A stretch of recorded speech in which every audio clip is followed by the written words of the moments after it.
So have you listened to a few episodes of this podcast and are just skeptical about the whole home buying process? Maybe you're tired of David's constant optimism. What if we can't do this, dude?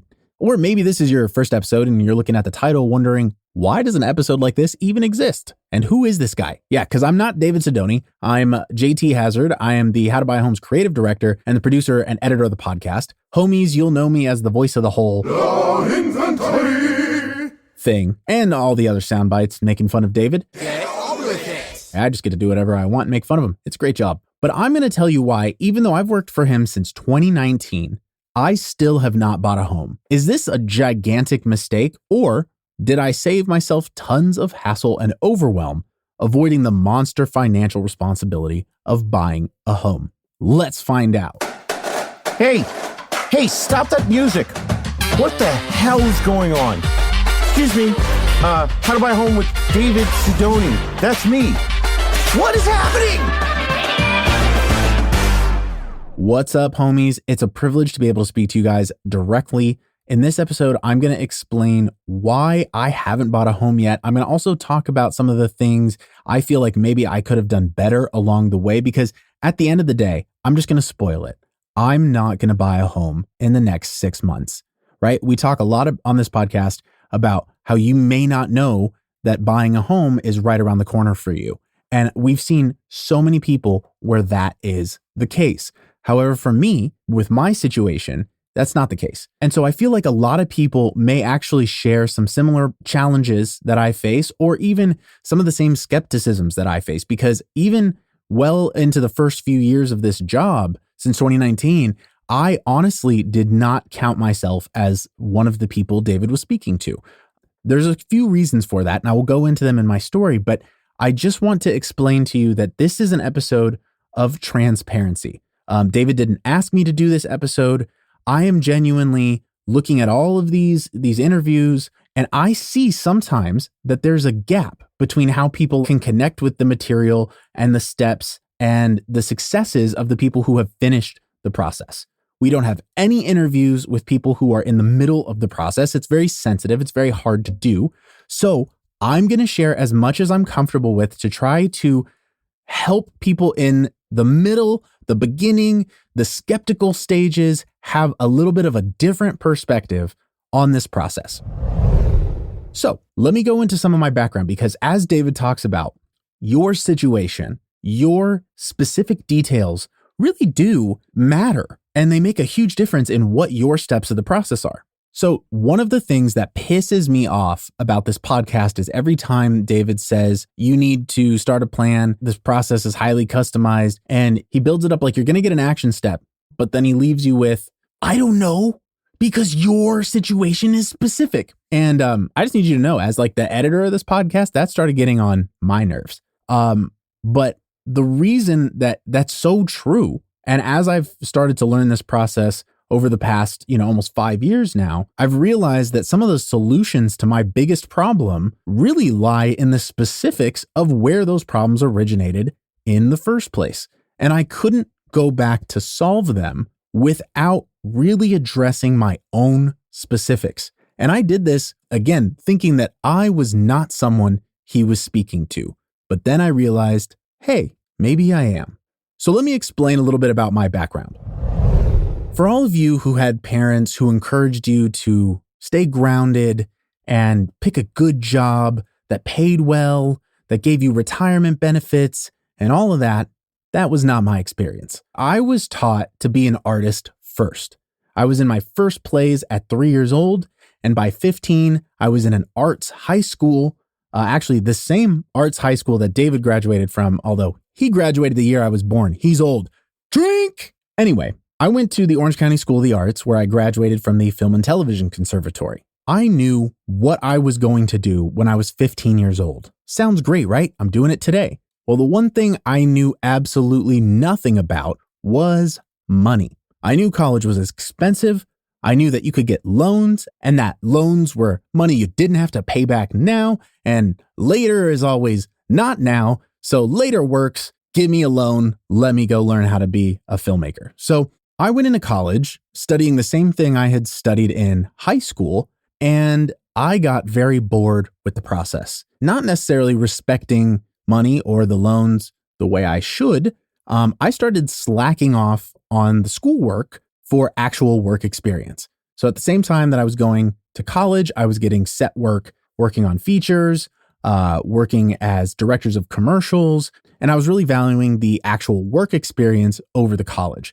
And I started failing classes, which the reason that's relevant is because that starts adding to my bill at the end. But in my head, that's later. Later's not now. I'll worry about later.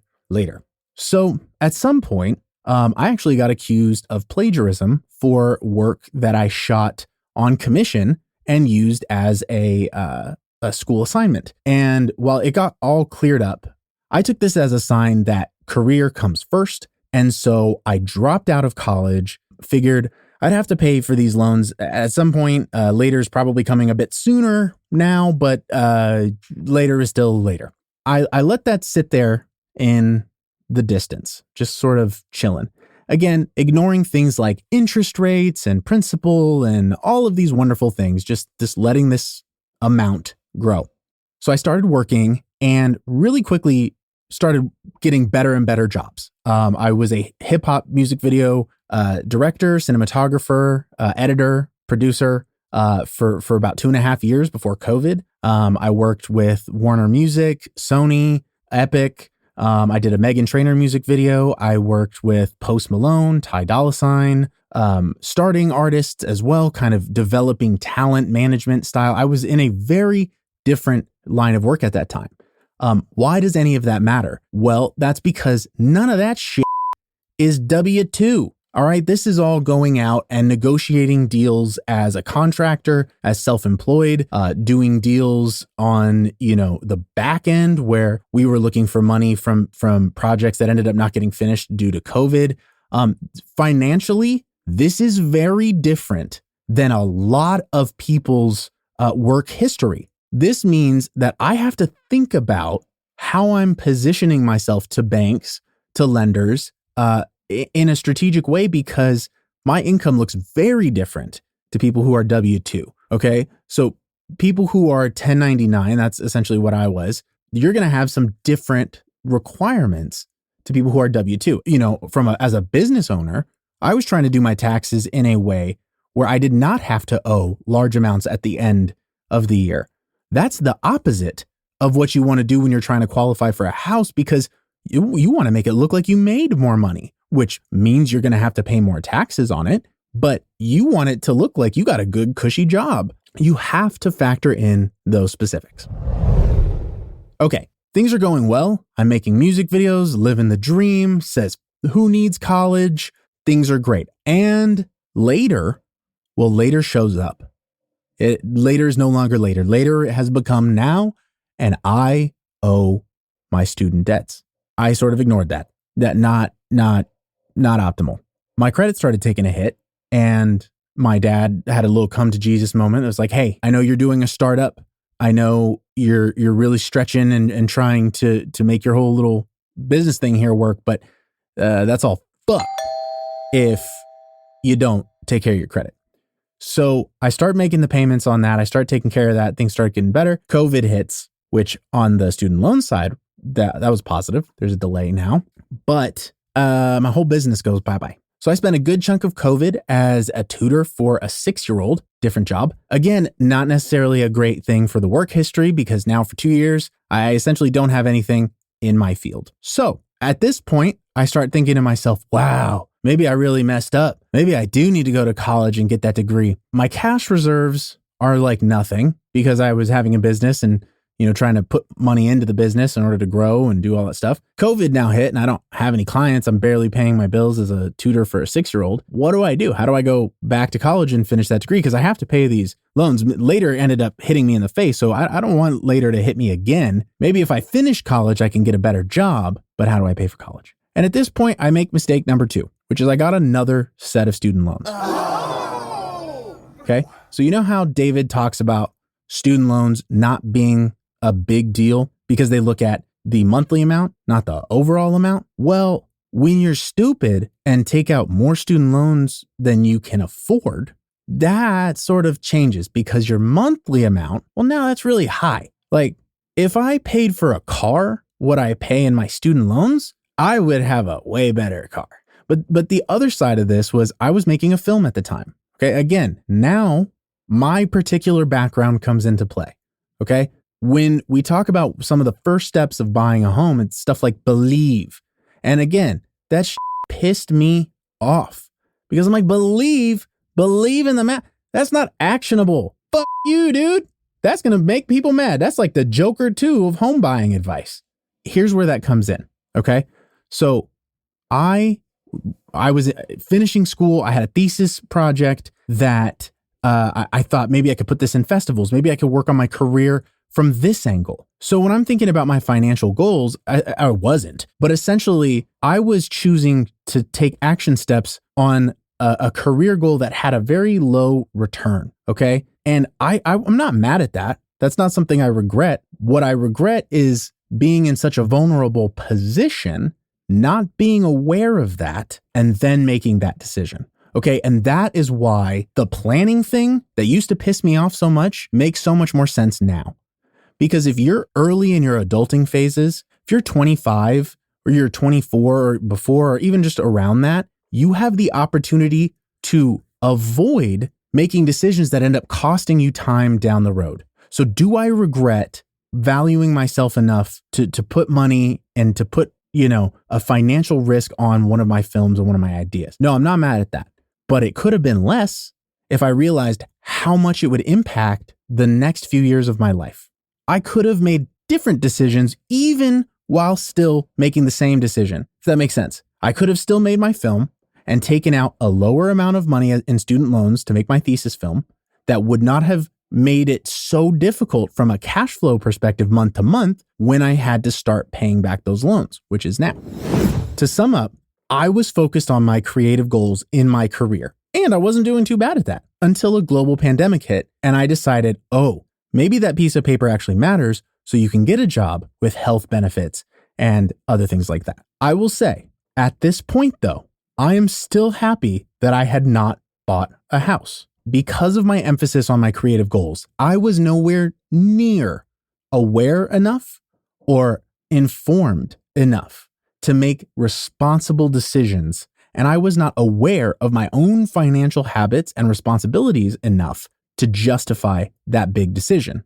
But things were going to start changing. So at that time, I'm glad I didn't buy a home, but I'm upset for the reason I didn't. I didn't buy a home at that time because I was just completely unaware of what was going on. That's a terrible reason not to buy a home.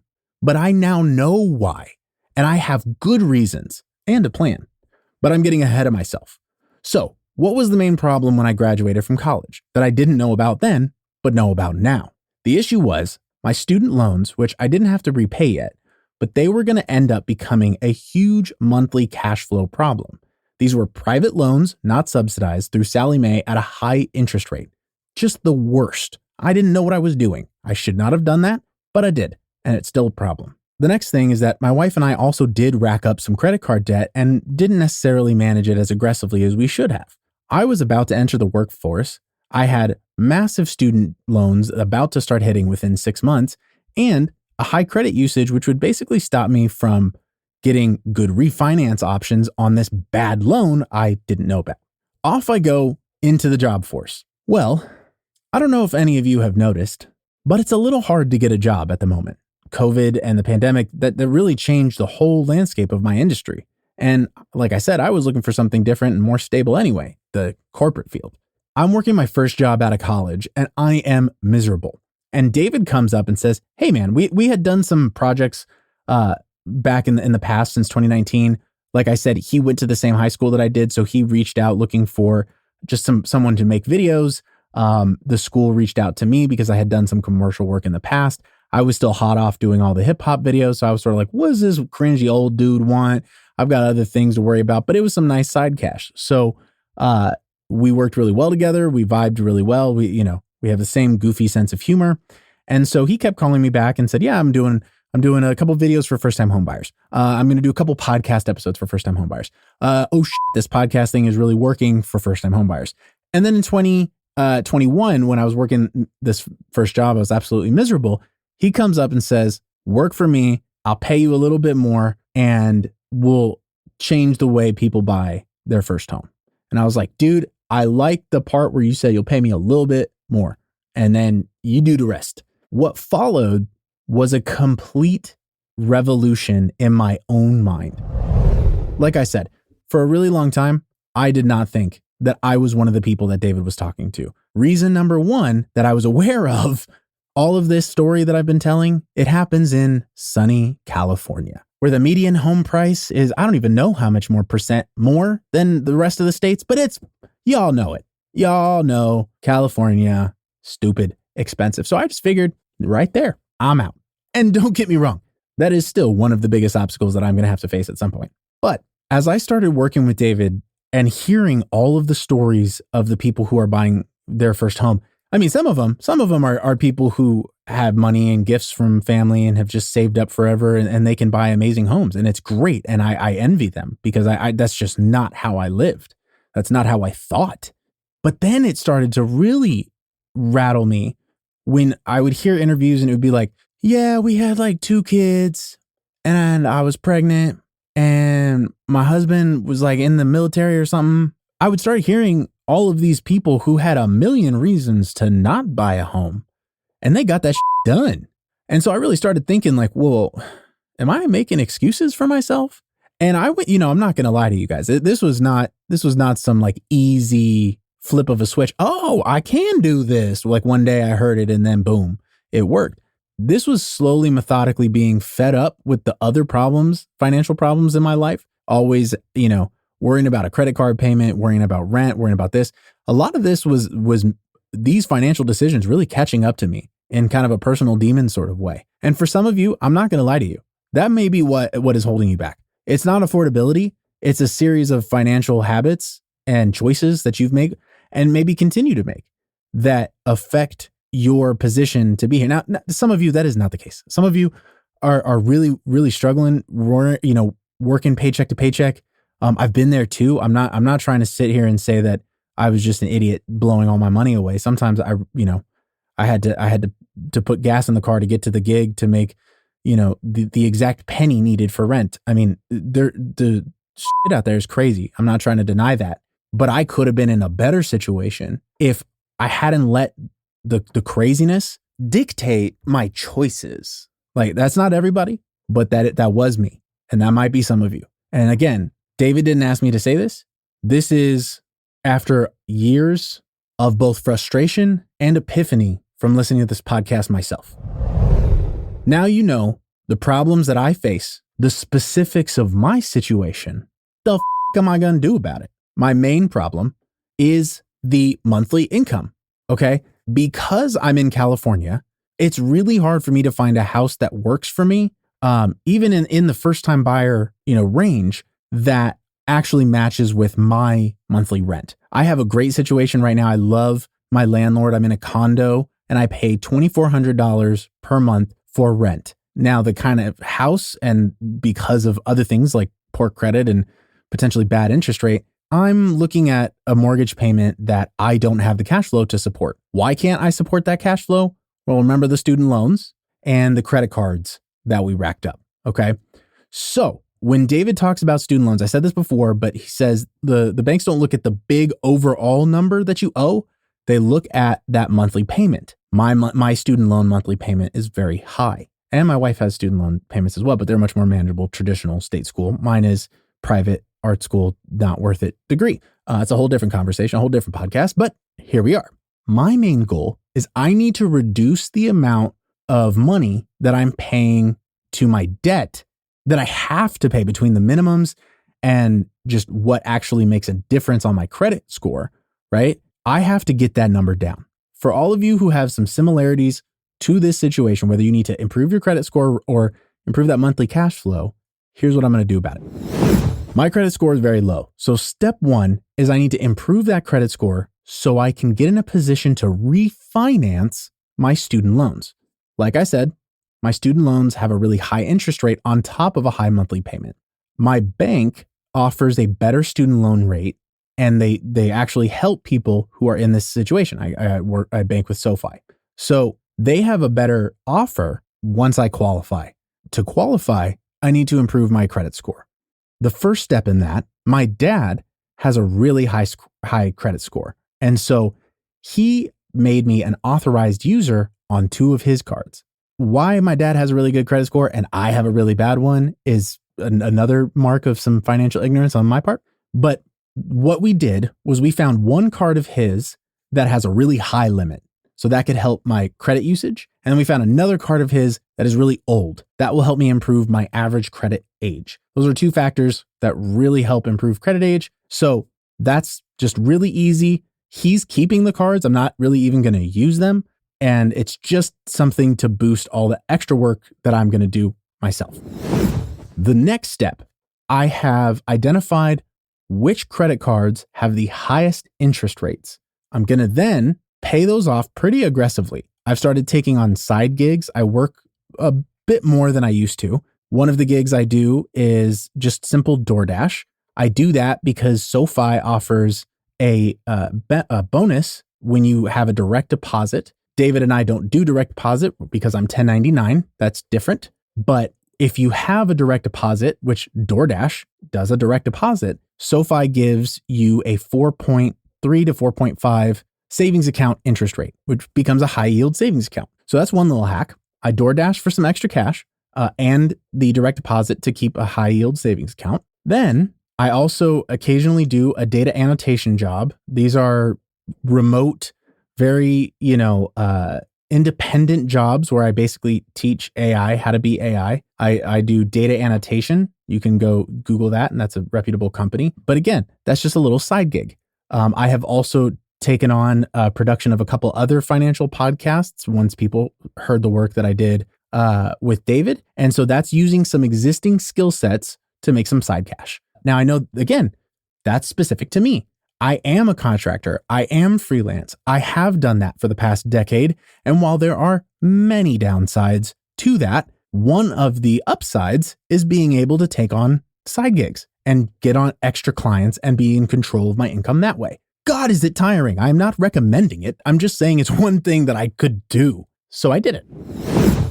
So that is to pay off the high interest credit cards. I have 3 that have a really high interest rate, and I want those to go down. The main goal is to get that credit usage to about 30%. So I also have to work with my wife and pay down some of the maxed out credit cards that we collected in college and haven't been able to pay down since. Once my 3 really high interest rate credit cards are much more manageable or even paid off, I'm going to take all of the money that I was using to pay those off and that I was using on those minimum amounts. And now that I don't have that, I'm going to take all of that freed up cash flow and then redirect it towards those credit cards that I racked up in college that have just been hanging around for too long. Once that's down to the 30% usage, this is aggressive. That's because I want to be aggressive. I'm tired of it. I listen to the interviews all day. I listen to the tips all day. And me personally, I would like to attack this aggressively because I'm tired of my own financial demons haunting me. You don't have to be this aggressive. This is just what I want to do. You could split it up and do some into savings and some into extra laser payments and stuff. But for me, the high interest rates are just really killing me and I want to be done with it. So I'm pushing myself a bit to meet that goal. A question is, if I have these really high student loan payments, how am I finding all this money to pay off my credit card debt and manage it in the first place? Very good question, because that was actually the linchpin of this whole situation. Your student loan providers do want to work with you to some extent. They want, they don't want to be labeled as predatory, even though a lot of them kind of are. But one of the things that you can negotiate with a lot of student loan places is some sort of income-driven assistance repayment option. For subsidized loans, that you got a lot more, flexibility in that department. This is a private loan, so the options are a little bit more limited. But I was able to call them and talk to them about what their options were, and basically, they offer 2 years of a reduced rate. It's a crazy reduced rate. The normal payment is about $700, depending on, there's actually two loans, but the main problem loan with the high interest rate is about $700 a month. And the reduced rate that I'm going to get for 2 years is $150. So that sounds absolutely fantastic. Here's the catch though, is that it still collects interest. And so that high interest rate is still collecting on the principal that is not being paid down as fast for 2 years because I have this reduced rate plan. So ultimately that could cost me money if I'm not managing it well. But that's why I got to use this time. I only have 2 years, and then they basically extend the life of my loan so that I actually end up paying it, and they collect that additional interest. Unless I've freed up my cash flow to make those laser beam payments on the principal and then get it refinanced in a different scenario. So again, very specific to my situation, but what's important to take away from that is once you start going through all of these different steps and different options, you can identify smaller things to tackle to start breaking down the bigger problem and dismantling it one component at a time. So, what started as a temporary fix, reducing that a monthly amount for a short period of time, we had to have a follow-up action. We had to have a follow-up step, which was taking that money and redirecting it to pay down the debt. That way, we have another follow-up action to refinance and fix that problem once and for all. But it's going to take multiple little steps along the way to get there. It just took a little investigating to see what my options were and how best to go about that. And I wouldn't have never had the courage to do that if I wasn't hearing this podcast all the time and realizing that the specifics, they were what was frustrating me, but they actually matter because they are the steps to solve the problems as you go through the process. Okay, so what's next? Once the high interest rate credit cards are done, the maxed out credit cards my wife and I have go to around a 30% usage. This should improve my credit score. And while, so once the rate is at 30%, this might take me about 3 months to get to that point, maybe a little bit into the spring. Once my credit is, at that spot, I don't need to pay it down as aggressively. So for a short period of time, I'm going to just target the big loan amount. Now, remember, this is not what David says to do. Okay. That's because some of my specifics is that I need to lower my student loan monthly amount. Not everybody is in that position, but because these are private loans, they were not necessarily done as responsibly as you should do a student loan. I need that number to go down. So anything I can do when I'm just waiting for my credit score to go up, once my debt has already been taken care of, anything I can throw to that student loan will help the refinance terms even a little bit. But here's the hack that I learned from David. You pay the minimum amount, whatever it is, but the extra payment, you call them and you target the principal amount on the debt so that less of that principal collects interest by the next statement. Okay. So I'm not paying some interest ahead of time and some principal with the extra. I'm just targeting that principal, which overall, when they go to refinance, they say, okay, how much loan do you actually have? That's the number that's going to go down when you pay the extra amount. If you target the principal by calling them directly or doing that directly. Okay, so the final step in my main first goal, which is to refinance those student loans to get that monthly payment done, is to just actually refinance it. Now, the offer I know about comes from my bank, but it's at this point that I need to look around, do some research, and figure out what student loan refinance option helps me lower that monthly payment. In order to know what I'm looking for, I have to have that goal in the first place, which is why the planning thing is so important. And it really does matter what your specifics are because a plan is not good if it's not specific. Okay, so what am I going to do once I have refinanced the student loans? The main goal was to reduce the monthly payment so that I will be able to afford a bigger mortgage payment. Now, because in order to refinance the student loan, part of what I had to do was reduce my overall debt in the first place. That means I'm going to have money that I was paying to credit card debt that now I have something I can do with. So that's going to go into savings for my down payment. But I'm also, in addition to saving for my down payment separately, I'm also going to pretend like my rent payment is higher than it is. So like I said, my rent payment is $2,400 right now. I'm going to probably try to save for about $1,000 increase for my rent. That's super, super scary to me. Seriously, it's terrifying.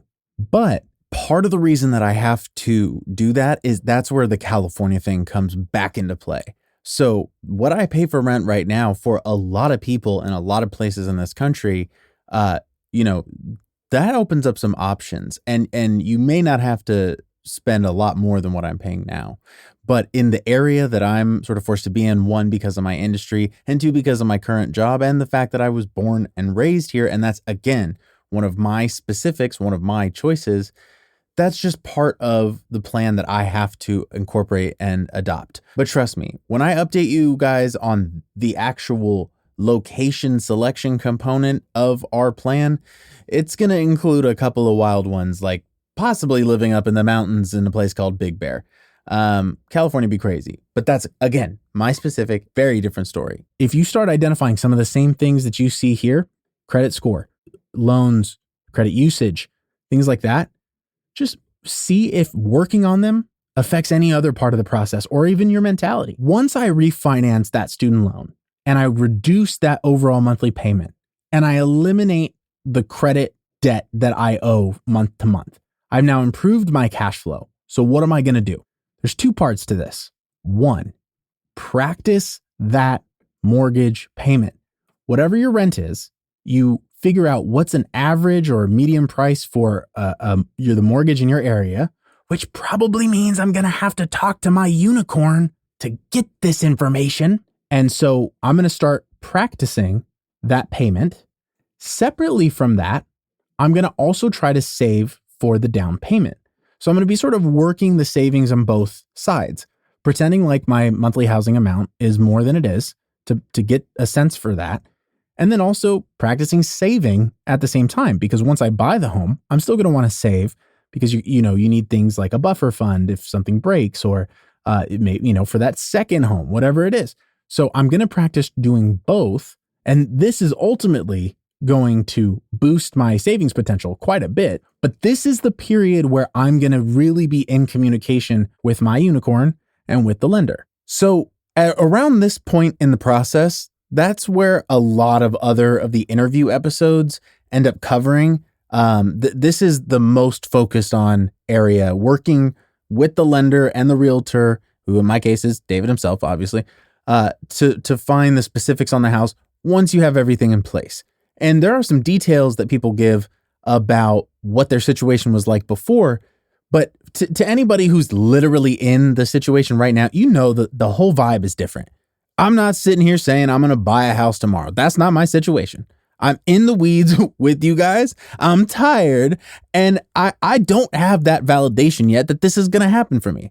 And this is where it comes back in. God damn it.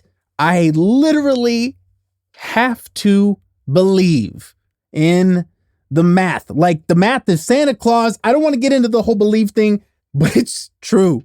Okay? It's true. And if you don't know what I'm talking about, you can check out the starter kit episodes. That starts at episode 201. And oh God, I even sound like him. Okay, I need to finish this episode before this goes too much further. Okay, here's the rest of it. There it is. How to buy a home 101 specifically for JT.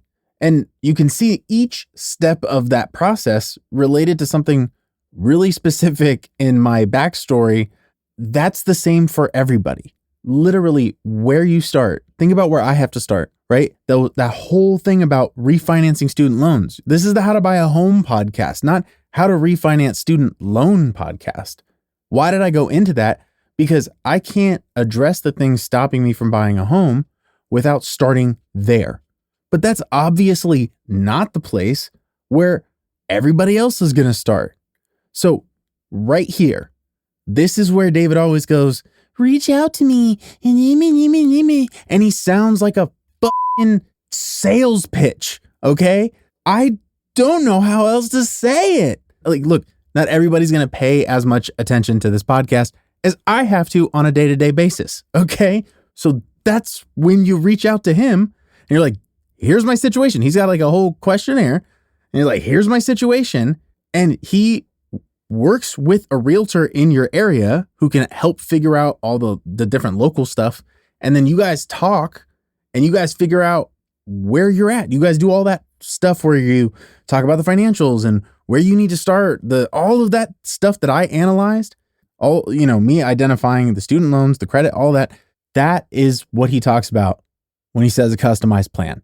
But I'll admit, it always sounds like a sales pitch. But I just want to tell you guys, it's education. It is a sales pitch for education. There's no cost when you talk to him or communicate with him. So I'm sorry, it sounds so salesy, but this is just where to start. Hit him up. But anyway, it's time to answer the big question. Was it a good idea for me not to buy a home all these years, or did I make a really big mistake and lose money? The reality is both are true. I had some serious issues in my own habits financially and personally that would have made buying a home pretty irresponsible. And I'm glad I don't have that. And I'm glad I wasn't in a position to make those mistakes and I don't have that hanging over my head today. But looking back, realizing how much I could have done just by planning earlier, which it sounds like I'm just copying David, but I really want you to know that's the truest thing. When I look back on my situation, I could have avoided certain mistakes simply by looking for information and not being caught up in my own fear about the financial side of things, about the responsibility. And I let that fear turn into avoidance. And so I didn't buy a home and I'm still not buying a home. But like I said, previously, I was not buying a home for the wrong reasons. And right now, I'm not buying a home, but I'm so much more confident in that decision because I have a plan to improve my financial snapshot. I used to think, well, I'll worry about buying a home later. And truthfully, I was always hoping later never came because it was too much to think about. It was too hard. It was overwhelming, and it made me feel bad about myself because it made me think about all my financial demons. Well, you know what makes me feel better? Starting to work on those financial demons. Starting to actually take control of my life. The outcome hasn't changed. I'm not in the house. I'm not one of those people who's sitting there going, woo, I closed yesterday, motherfucker. And you know what? The houses are not getting any cheaper. Say it with me now. Literally, say it with me. Low inventory. So the big thing is that I have a plan. I have steps that I can do. But here's one thing I do know is that you might think that rents are going to rise later. But when is later? Because I know every year, my wife and I, but I know that every year, my wife and I have paid a little bit more and a little bit more in rent. The first rent that we spent when we were together in a 2-bedroom house, $1,200. 2-bedroom house today, $2,400. So when is later? I don't know about you, but fixed costs sounds good to me. I don't know. Maybe I'm just getting old. For all of you out there who are savers, planners, if you have had a savings account that you have managed for more than 2 years, okay, you are so far ahead of where I was. Okay. I went into the arts field. I was in a band for 5 years in my adult life, and PlayStation Plus is still an essential on my monthly budget. Okay. I am not the one who's going to tell you, here is the secret hack for buying a home. I'm the one that can tell you whatever it is, despite whatever your relationship with money is, whatever your hangups are, whatever anxieties you have, no matter what your history is with money, what your relationship is with finance, whatever you know now or don't know, you can do this. I was solidly convinced I was never going to buy a home. And I don't know, maybe it's the fact that I turned 30 this year, or maybe it's the fact that maybe I do want kids down the line. Maybe it's a bunch of factors in my specifics that got me to think, whoa, I can do this. Looking for more DIY education or your own personal step-by-step guidance through the home buying journey? Since 2019, How to Buy a Home has been the #1 resource for first-time home buyers. So visit howtobuy.com to get started.